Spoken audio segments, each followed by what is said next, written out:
I'm Jessica Gutiérrez, and I'm an artist and mental health therapist, and this is The Layered Onion. I think I was, but I was always hiding it because I didn't have the confidence when I was a kid growing up to really own it. I didn't think I was like a good artist. So I think I typically wrote poetry. That was my main focus. And I would like doodle on things, that sort of thing growing up. And I really didn't take any art classes until my junior year, I think, in high school. I took one class. And again, I didn't think I was very good at it. So I just kept being like, oh, I'm not good at this. I'll focus on what I'm good at. And I was more of like a dancer, a poet. Like I did these sorts of things. But with art, I just didn't have the confidence. And when I look back, I know it was because when I was a kid, I saw this 2020 special where there were these really small children who were like creating things that looked like the masters. And I internalized, it's like no one told me I wasn't good at it. It was more like I internalized this belief about it. So it wasn't until 2011 when I really awakened my creativity inside of my inner artist and really got that was just a belief and I didn't have to continue to believe it anymore. And the creative like flow just started then and it never turned off. In 2011, I started having chronic pain symptoms. And I feel like that was the root of really opening me up. So I was always an athlete and I was always exercising and moving to kind of manage emotion. And in 2011, I fell at a job and I injured myself and I started having chronic pain symptoms. And so I had to find another way to cope with that. And so that's actually how I started being an artist. It was kind of the moment where I really owned it. So that was part of it. And when I first began, I felt like I really just wanted it to be for me. And so it was all about joy and play and having fun. And that's what I was attuning to. A lot of experiments for a long time. And then eventually my art practice turned into me creating what I felt like I really needed at that time. And I was doing watercolor and oil pastels. I wasn't doing what I'm doing here yet. So I think what I was doing then was more so like, let me find an animal or colors that really light me up and that feel like they symbolize something that I really need. And so the collage came probably around 2021 when I really was just like, oh, I created this piece. It was actually my husband. And I don't know where it came from, but I was like, I want to add something to this piece. And I don't think I can draw over this and make it quite look the way I want it to.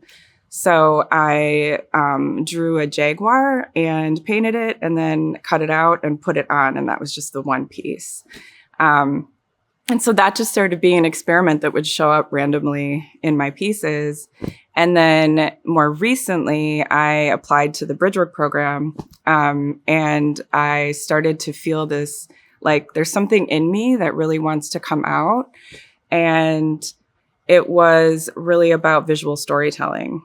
And I felt like I really just stumbled into the collage being so central in some of these bigger pieces. What I found is that I liked the feeling of being able to cut out pieces and move them around the page and like kind of intuitively feel into where they needed to land. So that's like generally, like very broadly how that emerged. It also started to be this feeling in me that I could heal something that had already happened. And as a therapist, I'm a trauma-focused therapist. So I am always looking at how can I take something painful and transform or transmute what's happened in a way, like creating something new so that it's not just this repeating thing that happens. And so in my recent show, it was a lot about my story, putting myself more in the artwork, which I hadn't felt like I was doing in an obvious way. And that brought in my mother's story. And so I was starting to look at my lineage and ancestors, people who were important to me. And it started to show up in my work where I was like, okay, well, this piece is unresolved as far as like in real life. Like in real life, this moment is a painful moment. And I don't want to just recreate that. I want to make something that is, I don't know, like a prayer or a possibility, really, which is what that piece is. That's my mom. And she's looking up. Mm-hmm. And is the butterfly sort of release? You know, I didn't have a conscious thought about it when I made it. It just, again, like I was looking at all the pieces and I was like, oh, butterfly. Like it just felt right. And often it's not until after I finish the piece that I take a step back and I look at what I've created and I'm like, oh, what is this about? And it's not usually like a logical thing. It's more of like a felt thing that emerges. Mm-hmm. And I was like, oh, this is about possibility. Mm-hmm. You know, this is about hope. And this is about something new and something different than what happened. I have a panther. It's in that bag, actually. So I created this panther. So my process, I would say, is intuitive. And I said that a second ago, but I'm really like centering myself in that. Like, I don't know why I'm drawn to the image, but I'll like feel this, like, I want to paint this panther. And I start looking at photos because I don't have access to panthers in this region, obviously. So I'll find photos and then I alter the photo. I turn the color up so that I can really amplify it. And because I obviously like bright colors. Mm-hmm. So I don't know until after I've created it that, oh, this was about something I was just going through. I was struggling with something. And I'll look at it and feel into it. And then I write about it. And as I'm like feeling into it, the words will come. And so with that panther, I realized I really needed like fierce strength at the time with what I was going through. And I felt like this, and feminine strength, because it felt like I was stepping into my power in a way that was new for me and finding my voice and my footing. And facing things that historically were difficult to face. No, I wasn't bringing art into my therapy practice consciously. And it wasn't until maybe a year ago I looked back at how, because people keep asking me this, are you an art therapist? Do you have your clients paint, draw? And I was like, not really. But when I look back, how it shows up for me is that I'm very visually oriented. So with my clients, I tend to work visually when we're doing things like internal parts work. So they're really looking at parts of themselves and visually imagining them, right? So I feel like my imagination can kind of go into these places with some of the therapeutic models.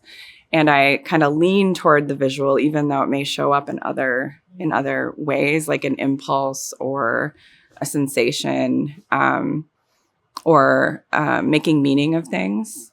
So I think I'm mostly, or the visual just really shows up in that way. And I sometimes draw, but it's like really basic, fast stick figures, a circle, like an arrow, like, so I'm not really bringing the art in that way. But I have noticed that I'm drawn to guided imagery and just ways to use the imagination with clients. Yeah, I was working at a hospital for 14 years, a clinic and hospital in Madison.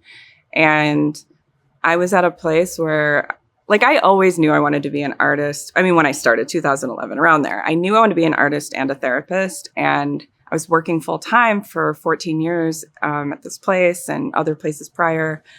And I just kept feeling like I don't have enough time for this to come out. It just felt like I'm like having to sacrifice something like so important to me in order to have it. And I think I delayed it because I had a child really young. And so it was like, be a mom, work, try to exercise, try to cook, try to handle, do all of these things. And so when he moved out of the house, I was able to start to focus on that more, but it still wasn't enough time. It would be like one day on the weekend, and I constantly felt like I was missing or not getting to do this thing that was like pulling me. And so around 2023, I started to be like, how can I exit this and create something new? And I'm a very averse to risk. So I feel like it took me quite a bit to make that leap. But the universe just kept kicking me. It felt like, no, if you're not going to leave on your own, we're going to create a scenario where you have to go. And I felt like that happened. And then things just started lining up. I had people around me who were like, oh, join this practice. Like, it's really easy, and explained everything to me in a way that made it very appealing and allowed me to work half the amount and be in a good place still. And so that was 2023. And then a friend of mine, an artist friend of mine, Sharon Bird, actually told me about the Bridgework program. And she was like, you need to apply. So that's how I started that. I think before the pandemic, I felt kind of like I was an artist out on my own, unmoored in a certain way, kind of bringing my family and friends along.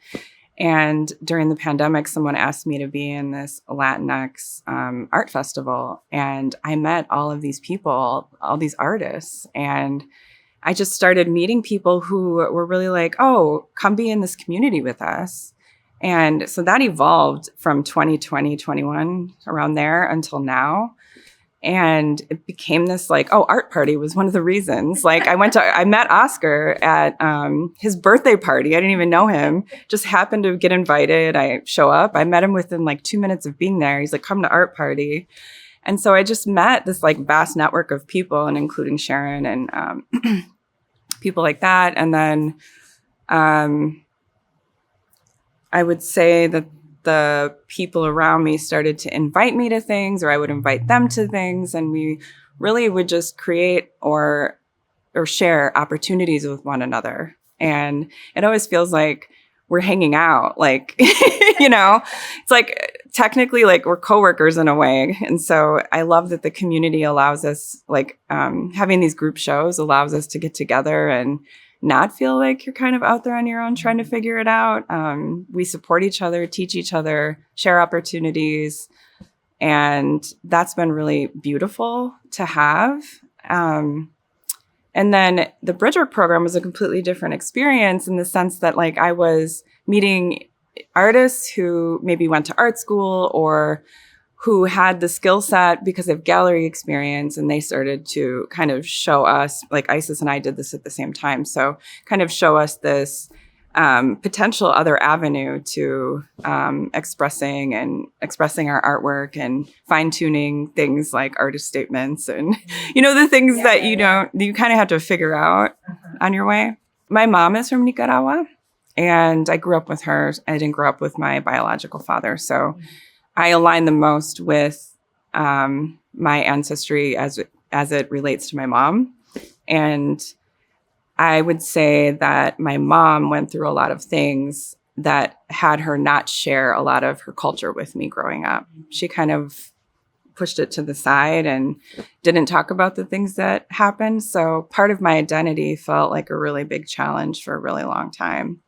And that was part of the reason I created my most recent body of work. Is it felt like I had something to dig into and excavate and try to heal in this really core way. And so I also saw it as an opportunity because my mom is, much older than then when I was a kid, right? Like, so I felt like she has grown and changed in a way that she was going to be able to talk about things a little more easily.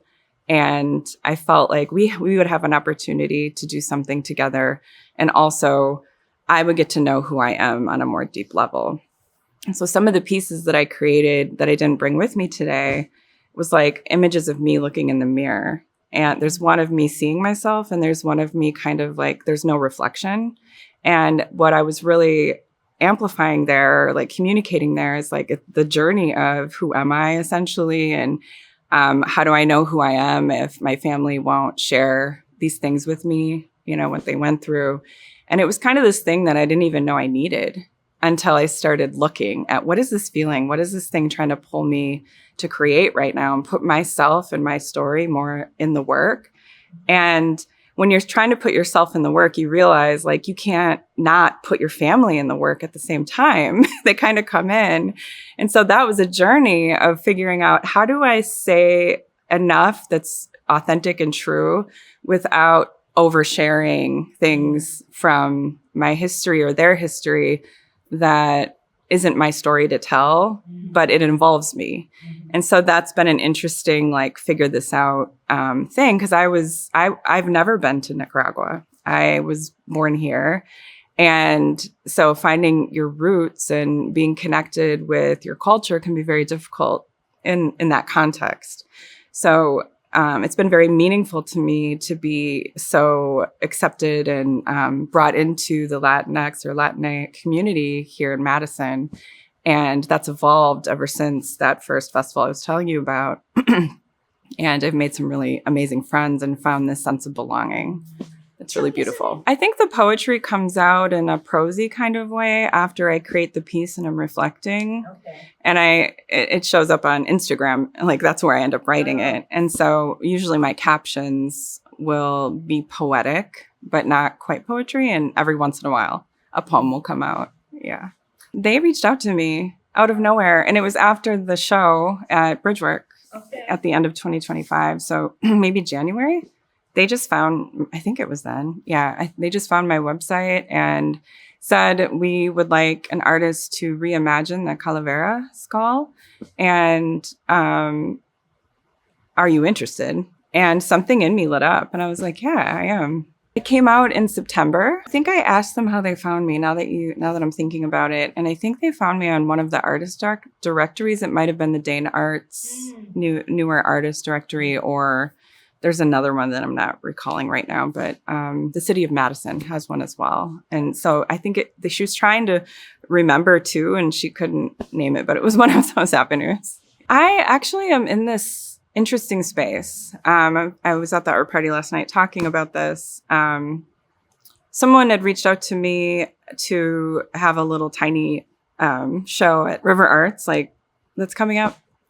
And I was like, which pieces do I want to bring? Because it's a smaller space, like where my art will be. And I have all these tiny little pieces that I've been working on just to connect with making art, even though I haven't had like a clear vision about what I'm doing right now or where I'm going. I feel like I'm in the middle of something. So the piece, or the title of the show, is called The In-Between, because I feel like I'm in between projects. I'm in between clarity and, confusion. I don't know, feeling unsteady and trusting the process. Because I feel like life has shown me that there's always a beginning and a middle and an end to things. So I know this won't be forever, that I'm not clear, but I am genuinely in this in-between place.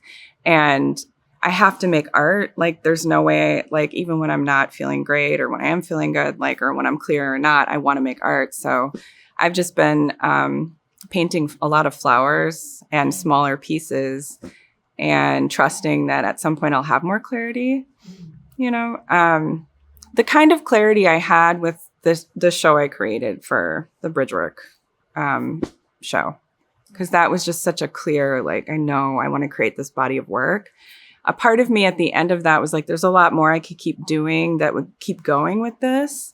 And I feel like that's paused. I think the state of the world has caused me to kind of feel this, like, it's difficult to just keep focusing on that. And I've wanted to say something through my artwork about what's happening. And I've made a couple pieces that no one has seen yet. They're just kind of percolating because it's emotional and difficult to really look at, for example, what's happening with ICE raids and then put that into an artwork when it's so, like, intense, and making something that is hopeful about it. Like, it's just hard to find that piece when it's so unsettling. And I feel like I'm starting to get the clarity I need about, like, what might come, but it's just not here yet. It's like brewing, it's simmering. Yeah, I think that's where I'm at. I have a couple. I think the one I'm comfortable talking about is this one. Yeah, I would say. So I made 21 pieces for that show. Gifts from the Dark was the title. And I made this one, I think it was the third from the last. of the series. It didn't all come out in some sort of clear order, but it felt for me like all of the healing work I was doing, I was going into painful moments in my history or my family's history and pulling out like these things I want to keep so I can let go of the rest. Because it's not all bad. For example, like Catholicism, I'm not Catholic. I was raised Catholic. I don't want to be connected to the, Catholicism, but there were elements of it like angels that really helped me get through difficult times throughout my life. So I put an angel in the top right corner, right, and the bottom left, and it was kind of symbolizing my younger self having this support, right? So yeah, that piece, and then the other figures are a mix of me and my mom as children. And so looking at bringing those children back, like not keeping them in those places that were painful, and bringing in these other resources like this black cat, this panther. When I do guided imageries, like when I've tuned into things that have been helpful to me, it's like the support, the guidance, the connection with those symbols. And then the mango and the leaves, the flowers, they're from my mother's country and a story she told me. And I made this painting 3 different times, and I didn't want to just like throw 2 of those pieces out, even though I had made the same. I landed on one that was the one I was going to keep. And then I was like, well, I spent 40 hours on each of these, so like 80 hours on them. I didn't want to throw them out. So I cut them up, and I didn't know what I was going to do with them until I was looking at all these pieces on the floor. And I suddenly was like, oh my gosh, I can make this integration piece that is, it integrates the journey that I just went on and the healing work I was doing, and it keeps them alive, but I can move them around and create something new that really symbolizes that journey.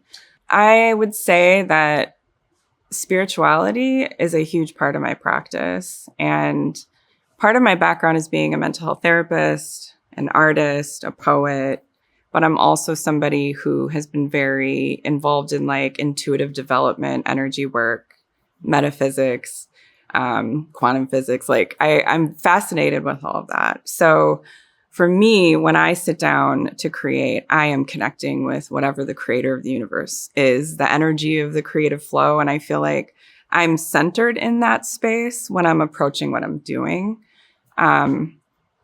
So I would say that is an important part that I haven't always talked about. And I find myself, when I'm writing, talking about it more frequently now. My name is Jessica Gutiérrez, and I'm an artist and mental health therapist, and this was The Layered Onion.